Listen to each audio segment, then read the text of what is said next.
Subscribe कीजिए bio study with Nikhil YouTube channel को और बेल आइकन को प्रेस कीजिए एजुकेशनल वीडियो सबसे पहले देखने के लिए। So hi friends, welcome to Bio Study with Nikhil YouTube channel. Here we learn biology in simple way. So Maharashtra state board new syllabus हम देख रहे हैं ऑफ क्लास 8th, ठीक है। साइंस का भी क्लास 8 का सिलेबस हम देख रहे हैं, न्यू सिलेबस। सो चैप्टर नंबर 3 हम आज शुरू करने वाले, जिसका नाम है करंट, इलेक्ट्रिसिटी एंड मैग्नेटिज्म, ठीक है। तो करंट क्या होता है, इलेक्ट्रिसिटी क्या होती है एंड मैग्नेटिज्म क्या होता है, तो सभी आपको समझ में आएगा कि कैसे जो है करंट एक वायर से दूसरे वायर से, मतलब कि एक जो वायर का जो हमारा एंड होता है उससे सेकंड एंड तक पहुंच जाता है, तो कैसे पहुंचता है, ठीक है। सो वो सभी चीज़ें आज इस वीडियो के अंदर या फिर चैप्टर के अंदर हम पढ़ने वाले हैं, ठीक है। तो आज हम इसका सिर्फ और सिर्फ पार्ट 1 लेंगे, ठीक है, और रिमेनिंग बाद में पार्ट 2 पार्ट 3 ऐसे हमने पार्ट्स बनाए हैं आपके सभी इस चैप्टर के, मतलब chapter number 3 current and electricity के, ठीक है। तो अगर आप चैनल के प्लेलिस्ट में जाओगे तो वहाँ पर आपको क्लास 8 साइंस ऐसा प्लेलिस्ट का नेम मिलेगा। सो जिसके अंदर आपको क्लास 8 साइंस के अदर चैप्टर्स के वीडियोस मिलेंगे, वो भी पार्ट वाइज, ठीक है। और हमने क्या किया है, आपके जो चैप्टर्स है उसको नोट्स के फॉर्म में कन्वर्ट किया है, ठीक है। आपके चैप्टर्स जो है इसके अंदर एक ही पेज पे बहुत सारे टॉपिक है, लेकिन यहाँ पर जो नोट्स हमने बनाए हैं इसके ऊपर आपके जो है एक पेज के ऊपर एक ही टॉपिक होगा, मतलब कि आपका जो उसके ऊपर फोकस ज़्यादा रहेगा, ठीक है, पढ़ते वक्त। उसके साथ ही साथ अगर आपने हमारे चैनल को अभी तक सब्सक्राइब नहीं किया तो प्लीज़ चैनल को सब्सक्राइब करो एंड साथ ही साथ जो बेल आइकन उसको भी हिट करो, ताकि जब भी हम फ्यूचर में क्लास 8 साइंस से रिलेटेड वीडियोस डालेंगे उसका नोटिफिकेशन आपको मिल जाएगा, ठीक है। उसके साथ ही साथ मुझे आप इंस्टाग्राम पे फॉलो कर सकते हो अगर क्लास 8 साइंस से कोई अगर आपको डाउट है तो, और आप हमारा टेलीग्राम ग्रुप भी ज्वाइन कर सकते हो, ठीक है। तो यह है हमारा part 1 of chapter 3 current and magnetism का, ठीक है, करंट, इलेक्ट्रिसिटी एंड मैग्नेटिज्म का। तो देखो अब इसके अंदर हम क्या पढ़ेंगे। So current, electricity and magnetism, यह है हमारा चैप्टर नंबर 4, ठीक है। सो देखो इसके अंदर हमको क्या पढ़ना है। सबसे पहले देखो, an atom has some number of positively charge. जो एटम्स होता है, एटम क्या है, तो सबसे छोटा पार्टिकल मैटर का, उसको हम क्या बोलते हैं, एटम बोलते हैं, ठीक है। सो एटम किसको बोलेंगे, atom is the smallest particle of any matter, ठीक है। सो कौन सा भी मैटर ले लो आप, जैसे कि सॉलिड में आप स्टोन ले लो, ठीक है, जो पत्थर है उसका जो छोटा सा छोटा अगर टुकड़ा करोगे, छोटा सा छोटा पार्ट, स्मॉलेस्ट पार्ट, सबसे छोटा पार्ट, उसको हम बोलेंगे एटम, ठीक है। सो यहाँ पर आपको सिंपल में ध्यान में रखना है कि किसी भी मैटर का, वो चाहे सॉलिड हो जाए, लिक्विड हो जाए, ठीक है, उसका जो मैटर है उसका सबसे छोटा पार्ट अगर आप लोगे तो उसको हम बोलेंगे atom, okay. And has some number of positively charge protons. Protons होते हैं पॉजिटिव चार्ज, हमको पता है। सबसे पहले ये एटम होता है सिंपल में, उसके अंदर होता है बीच में न्यूक्लियस, और यहाँ पर होते हैं प्रोटॉन्स एंड न्यूट्रॉन्स। प्रोटॉन्स होते हैं पॉजिटिव चार्ज और न्यूट्रॉन्स पे कोई चार्ज नहीं होता, ये न्यूट्रल होते हैं। एंड आउटर मोस्ट में होते हैं इलेक्ट्रॉन, ये तो हमको पता है, ठीक है, बेसिक चीज़ें है ये, कि यहाँ पर एटम के न्यूक्लियस में प्रोटॉन एंड न्यूट्रॉन होते हैं। प्रोटॉन पे पॉजिटिव चार्ज होता है, न्यूट्रॉन पे कोई भी चार्ज नहीं होता, मतलब वो न्यूट्रल होता है, ठीक है। एंड आउटर मोस्ट में होते हैं, न्यूक्लियस के बाहर होते हैं इलेक्ट्रॉन्स, जिसके ऊपर निगेटिव चार्ज होता है, ठीक है। तो देखो यहाँ पर an atom has same number of positively charge proton and negatively charge electron. So यहाँ पर बताया गया है कि सेम नंबर, मतलब कि जितने प्रोटॉन, ठीक, same number of positively charge proton and negatively charge electron, मतलब कि जो पॉजिटिवली चार्ज प्रोटॉन है वही उतने जैसा, मतलब कि जितने पॉजिटिवली चार्ज प्रोटॉन है उतने ही निगेटिवली चार्ज इलेक्ट्रॉन्स है किसके अंदर, एटम के अंदर। ये आपको ध्यान में रखना है कि जितने प्रोटॉन्स होते हैं एटम के अंदर उतने ही इलेक्ट्रॉन्स होते हैं। प्रोटॉन्स बोले तो पॉजिटिवली चार्ज, मतलब इसके ऊपर पॉजिटिव चार्ज होता है, इलेक्ट्रॉन जो इसके ऊपर निगेटिव चार्ज होता है। और यहाँ पर आपको सिंपल में ध्यान में रखना है कि atom has the same number of positively protons, positively charge proton and negatively charge electron, समझ में आएगा। So an object doesn't show any charge through its atom content charge particles, ठीक है। सो एन ऑब्जेक्ट डजंट मतलब show नहीं करती क्या, any charge through its atoms, मतलब कि एटम्स के अंदर वो कोई भी चार्ज मतलब कि शो नहीं करती, कंटेन चार्ज पार्टिकल्स, बिकॉज उसके अंदर चार्ज पार्टिकल ऑलरेडी होते हैं। सो सबसे पहले बेसिक में मैंने आपको बताया कि जो यहाँ पर आइटम होता है उसके बीच में होता है प्रोटॉन एंड न्यूट्रॉन, ठीक है। वो यहाँ पर प्रोटॉन एंड न्यूट्रॉन होता है, आउटर मोस्ट में होता है इलेक्ट्रॉन, जो कि मैंने आपको पहले ही बता दिया। और ये जो प्रोटॉन है ना, उतने ही तरीके से ये इलेक्ट्रॉन्स जो है, ये दोनों का जो नंबर है वो सेम होता है, मतलब कि जितने प्रोटॉन है पॉजिटिवली चार्ज उतने ही निगेटिवली चार्ज इलेक्ट्रॉन्स होते हैं। और ये दोनों अगर एक सरीके तो इसके ऊपर क्या है, तो न्यूट्रल बन जाएगा ना, जितने प्रोटॉन्स है मतलब जितने पॉजिटिव चार्ज है उतने ही निगेटिव चार्ज अगर है तो वो सिंपल में क्या बन जाएगा, सिंपल में न्यूट्रल बन जाएगा, ठीक है। जितने प्रोटॉन्स उतने ही इलेक्ट्रॉन्स, इसलिए यहाँ पर हमने बोला है कि सो एन ऑब्जेक्ट डजंट मतलब डज नॉट, ठीक है, show any change through its atom content charge particle, मतलब कि उसके एटम्स के अंदर कुछ भी चेंज नहीं होगा, बिकॉज उसके अंदर जितने पॉजिटिवली चार्ज प्रोटॉन है उतने ही निगेटिवली चार्ज इलेक्ट्रॉन्स होते हैं। And therefore we can say that plenty of electrical charge is filled in the object around us. Plenty बोले तो बहुत ज़्यादा, ठीक है, प्लेंटी बोले तो लार्ज अमाउंट में, बहुत ज़्यादा क्या होता है, इलेक्ट्रिकल चार्जेस होते हैं हमारे अमाउंट जो है सराउंड में, ठीक है।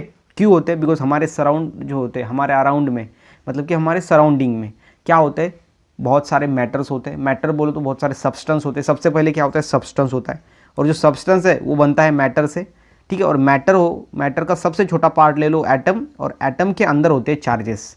अभी एटम के अंदर चार्जेस है, मतलब वो मैटर के अंदर चार्जेस है, और वो सब्सटेंस के अंदर चार्जेस है, मतलब हम जिस पर बैठते हैं वो बेंचेस या फिर वुड, ओके, या फिर स्टोन। सो इसके अंदर क्या है, तो सबसे पहले ये सब्सटेंस है, उसके अंदर छोटा पार्ट मैटर, और मैटर का सबसे छोटा पार्ट होता है एटम, और एटम के अंदर चार्जेस होते हैं। और इसका मतलब यही है कि हम जो हमारे आसपास जो सामान है उसके अंदर क्या है, तो चार्जेस है, ठीक है, बिकॉज उसके अंदर छोटे छोटे स्मॉल एटम्स है और उसके अंदर चार्जेस है। मतलब यहाँ पर हमने कहा है कि plenty of electrical charges, plenty बोलो तो बहुत ज़्यादा इलेक्ट्रिकल चार्जेस है, फील्ड इन ऑब्जेक्ट्स अराउंड अस, हमारे अराउंड में जो ऑब्जेक्ट है उसके अंदर क्या है, तो प्लेंटी बोलो तो बहुत सारे मतलब कि पॉजिटिवली चार्ज है एंड निगेटिवली चार्ज है, ठीक है। एंड व्हाट विल हैपन, क्या होगा, if glass rod is rubbed on silk cotton, ठीक है, जो क्लॉथ है हमारा सिल्क क्लॉथ, तो क्लॉथ जो है वो सिल्क का होना चाहिए या फिर कौन सा भी ले लो। उसके अंदर अगर ग्लास रॉड लिया हमने और उसको रब किया, ठीक है, उसके ऊपर घिसा उसको, ठीक है, तो क्या होगा, how do object get charge, जो ऑब्जेक्ट कैसे चार्ज होगी, क्यों उसको चार्ज मिलेगा, and what are the static and moving charge, ठीक है। तो सबसे पहले हमने क्या एक्टिविटी यहाँ पर की, what will happen win glass rod, simple में एक ऐसे ग्लास रॉड है और ये क्लॉथ के ऊपर हमने उसको रफ किया, मतलब कि घिसा उसको, okay. And how do object get charge, और वो जो है ऑब्जेक्ट चार्ज हो जाती है, ठीक है, वो कैसे हुई, वो हमको यहाँ पर फाइंड आउट करना है कि कैसे वो जो ग्लास रॉड है वो चार्ज हुई। मतलब कि जब भी हम क्या करते हैं, सिंपल में ग्लास रॉड से किसी कॉटन पर सिल्क क्लॉथ पे अगर हम उसको रब करेंगे, घिसेंगे, तो क्या होगा, जो कपड़ा है वो हमारे जो स्किन के साथ चिपक जाएगा, बिकॉज वहाँ पर क्या होगा, तो चार्जेस क्रिएट होंगे, ठीक है। एंड वाटर स्टैटिक बोले तो होता है एक जगह पर रहने वाले, एंड देन होता है मूविंग बोले तो मूवमेंट करने वाले। सो स्टैटिक चार्ज किसको बोलेंगे एंड मूवमेंट करने वाले चार्ज किसको बोलेंगे, ठीक है। ये सभी हमको आगे पढ़ना है, ठीक है, सभी यहाँ पर हम पढ़ेंगे, लेकिन सिंपल में आपको ध्यान में रखना है एक बेसिक चीज़ है कि सिंपल में जो एटम होता है उसके अंदर जो स्ट्रक्चर है उसके अंदर होता है न्यूक्लियस में होता है प्रोटॉन्स एंड होता है न्यूट्रॉन्स, एंड आउटर मोस्ट में होते हैं electrons. Proton are the positively charge particles and electrons are the negatively charge particle present in atom. So आपको सिंपल में बताना है कि protons are the positively charge particles present in nucleus, neutron are the chargeless present in nucleus, and electrons are the negatively charge particle present in the outer most shell of atom, okay. आउटम जो outer most shell में होता है electrons, बीच में बोलो तो nucleus, और because जो सेंटर है वो ही उसको हम न्यूक्लियस बोलते हैं, न्यूक्लियस सेंटर में होता है, okay. And proton and neutron जो है, न्यूट्रॉन होते हैं चार्जलेस, जिसके ऊपर कोई चार्ज नहीं होता न्यूट्रॉन के ऊपर, ठीक है, ये आपको ध्यान में रखना है। प्रोटॉन के ऊपर होता है पॉजिटिव एंड इलेक्ट्रॉन के ऊपर होता है निगेटिव चार्ज, ठीक है। ये बेसिक चीज़ आपको यहाँ पर ध्यान में रखनी है, बाकी कुछ नहीं। उसके बाद देखो next, moving charges get transform from one object to the other, they are negatively charge. देखो मूविंग चार्ज कौन से होते हैं, तो निगेटिवली चार्ज होते हैं मूविंग चार्ज। और स्टैटिक चार्ज भी देखेंगे, ठीक है। सबसे पहले आपको ध्यान में रखना है moving charge get transfer from the object to the other, okay. एक ऑब्जेक्ट से दूसरे ऑब्जेक्ट तक ट्रांसफर होता है, वो होता है moving charge, and these are negatively charge. वो कौन से चार्ज होते हैं, वो होते हैं निगेटिवली चार्ज। और ये जो है वो सिंपल में क्या हो सकते हैं, ट्रांसफॉर्म हो सकते हैं। देखो transform from object to other, so एक ऑब्जेक्ट से दूसरे ऑब्जेक्ट तक ये ट्रांसफॉर्म हो सकते हैं, these are the negatively charge. उसके बाद देखो next, moving negatively charge particles are the electrons. और जो निगेटिवली चार्ज पार्टिकल होते हैं जो मूवमेंट करते हैं, ओके, जो एक प्लेस से दूसरे प्लेस तक जाते हैं ना, वो होते हैं electrons. And can this negative charge be made to flow. So negative charge से क्या होता है, मतलब कि निगेटिव चार्ज किसके ऊपर होता है, वो आपको ध्यान में रखना है, वो होता है इलेक्ट्रॉन के ऊपर। और इलेक्ट्रॉन मूवमेंट करते हैं, प्रोटॉन नहीं करते। सो इलेक्ट्रॉन मूवमेंट करते हैं बिकॉज उसके ऊपर निगेटिव चार्ज होता है। तो क्या निगेटिव चार्ज फ्लो को क्रिएट करता है, मतलब कि जो फ्लो है जिससे वो एक जगह से दूसरे जगह पर जाते हैं, वो फ्लो क्या निगेटिव चार्ज क्रिएट करता है। क्यों हमने ऐसा कहा, बिकॉज जो इलेक्ट्रॉन्स है उसके ऊपर निगेटिवली चार्ज होता है, ये देखो निगेटिव चार्ज, एंड वो मूवमेंट शो करते हैं, बोलो तो मूविंग होते हैं। और इसलिए हमने कहा कि जो इलेक्ट्रॉन्स होते हैं उसके ऊपर निगेटिव चार्ज होता है, इसलिए क्या निगेटिव चार्ज फ्लो को क्रिएट करता है, यही हमारा यहाँ पर सवाल है। Moving negatively charge particles are the electrons and can this negative charge be made to flow. ठीक है, यही सभी क्वेश्चन अगर आपके दिमाग में आते हैं तो इसका आंसर भी आपको मिलेगा। ठीक है, ये क्या करेगा, आपका इंटरेस्ट बढ़ाएगा इस चैप्टर को पढ़ने के लिए। So can electricity be made to flow like water, क्या इलेक्ट्रिसिटी फ्लो होती है, ठीक है, ट्रांसफर होती है, तो वो वाटर के जैसे होती है क्या, flowing from higher to lower level. Water कैसे फ्लो होता है, from higher level to lower level, ये आपको ध्यान में रखना है, बेसिक चीज़ें।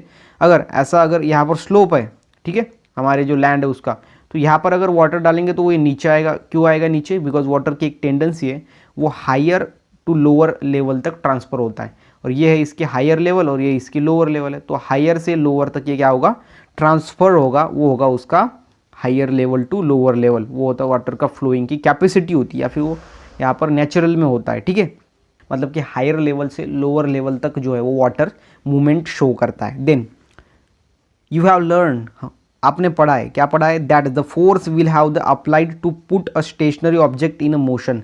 अभी फोर्स जो है वो फोर्स अप्लाइड करके हम क्या कर सकते हैं, स्टेशनरी ऑब्जेक्ट बोले तो एक जगह पर रुकने, मतलब एक जगह पर रुकती है या फिर एक ही जगह पर वो प्रेजेंट होती है, वो होती है stationary object. Into motion, motion बोले तो मूवमेंट शो करता है, तो ऐसे ही अगर स्टेशनरी ऑब्जेक्ट है उसके ऊपर अगर फोर्स लगाया दिया जाए तो वो क्या करेगी, मूवमेंट शो करेगी, एक प्लेस से दूसरे प्लेस तक जाएगी। ऐसा आपने पढ़ा है, मतलब कि फोर्स क्या करता है, तो एक स्टेशनरी ऑब्जेक्ट को मोशन ऑब्जेक्ट में ट्रांसफर करता है। ठीक है, उसके बाद we get current electricity when the electrons in an electrical conductors are made. और हम इलेक्ट्रिसिटी कब हमको मिलती है, देखो इलेक्ट्रिसिटी के जो है रिलेटेड है, देखो electricity when the electrons in the electrical conductors are made, मतलब कि जब इलेक्ट्रिकल कंडक्टर क्या होता है, तो ऐसा सब्सटेंस जो मतलब कि इलेक्ट्रिसिटी को कैरी कर सकता है one place to another place. For example ले लो, यहाँ पर कॉपर का वायर ले लो या फिर कोई भी मेटल ले लो, आयरन की रॉड ले लो, उसके अंदर क्या होता है, तो ये कंडक्टर है और ये इलेक्ट्रिकल कंडक्टर है, मतलब कि इलेक्ट्रिसिटी को एक प्लेस से दूसरे प्लेस तक ले जा सकता है। कंडक्टर बोले तो कंडक्ट करके ले जाना, ठीक है, मतलब कि उसका वहन करना, एक प्लेस से दूसरे प्लेस तक इलेक्ट्रॉन्स को ले जाना होता है इलेक्ट्रिकल कंडक्टर। एंड यहाँ पर देखो when the electrons in an electric conductor are made we get electricity. Electricity हमको कब मिलेगा, कब मिलेगा इलेक्ट्रिसिटी, जब इलेक्ट्रॉन्स जो है in an electrical conductors are made, जब इलेक्ट्रिकल कंडक्टर के अंदर इलेक्ट्रॉन्स क्रिएट होंगे, इलेक्ट्रॉन मेड मतलब तैयार होंगे, तभी हमको जो है वो इलेक्ट्रिसिटी मिलेगा। क्यों मिलेगा, बिकॉज इसके वजह से। और इलेक्ट्रॉन्स हमको पता है ये कैसे होते हैं, तो ये मूविंग होते हैं, मूविंग वो मूवमेंट शो करते हैं, मूविंग चार्ज, ठीक है, these are the negatively charge, हमको पता है निगेटिव चार्ज क्या करते हैं, तो मूवमेंट शो करते हैं। और इलेक्ट्रिकल कंडक्टर के अंदर जब ये इलेक्ट्रॉन्स पैदा हो जाएंगे, क्रिएट हो जाएंगे, तो ये क्या करेंगे, सिंपल में मूवमेंट शो करेंगे और करंट को हमारे एक प्लेस से दूसरे प्लेस तक पहुंचाने का काम करेंगे, ठीक है, और हमको मिलेंगी इलेक्ट्रिसिटी। ठीक है, तो ये है हमारा यहाँ पर सिंपल में बेसिक चीज़ें हमने यहाँ पर पढ़ी पार्ट फर्स्ट के अंदर। यहाँ पर इलेक्ट्रिसिटी क्या होता है सिंपल में, और जो एटम है उसके अंदर प्रोटॉन्स, न्यूट्रॉन्स एंड इलेक्ट्रॉन्स होते हैं वो पढ़ा। एंड जो यहाँ पर सिंपल में हमने नेक्स्ट पढ़ा कि इलेक्ट्रॉन्स जो है वो मूविंग चार्ज होते हैं, वो निगेटिवली चार्ज होते हैं, और निगेटिव चार्ज जो है वो क्या करता है, तो इलेक्ट्रिसिटी का क्रिएशन करता है, बोलो तो क्रिएट करता है electricity, because negative charge are the moving charge, और जो कंडक्टर है उसके अंदर जब निगेटिव चार्ज क्रिएट होगा तो वो मूवमेंट शो करेंगे, और जो मूवमेंट शो करेंगे तब वो एक इलेक्ट्रिसिटी को क्या करेंगे, ट्रांसफर करेंगे one form to another form, या फिर one place to another place. ठीक है, ये आपको ध्यान में रखना है सिंपल यहाँ पर इलेक्ट्रिसिटी के बारे में। ठीक है, तो ये है हमारा पार्ट फर्स्ट। तो अगर आपको वीडियो अच्छा लगा हो तो वीडियो को लाइक करो, चैनल को सब्सक्राइब करो, एंड साथ ही साथ इस वीडियो को अपने फ्रेंड के साथ शेयर करो। तो मिलते हैं गाइस नेक्स्ट वीडियो में, तब तक के लिए stay happy, stay motivate, thank you so much.